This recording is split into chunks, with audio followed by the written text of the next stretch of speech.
વસ્તુ એ અહીંયા જ છે ને, અંદર છે ને. એ દેખાય છે ક્યારે? ડોક્ટર જોડે સીટી સ્કેન કરાવો, સીટી સ્કેન કરીને ડોક્ટરને એવું કે ડોક્ટર સાહેબ મન ચો છે અમારું.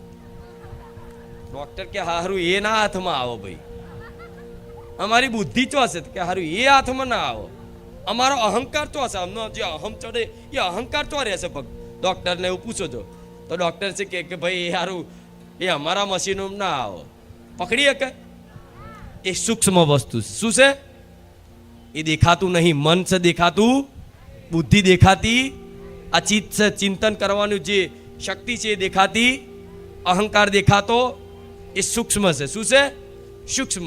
આ શું છે? સ્થૂલ. આ જે દેખાય છે એને શું કહેવાય? સ્થૂલ. આ અનુભવ કરો. બીજું મન, બુદ્ધિ, ચિત્ત, અહંકાર, આ ચાર તત્વોથી બનેલું અંદર એક સૂક્ષ્મ શરીર છે. શું?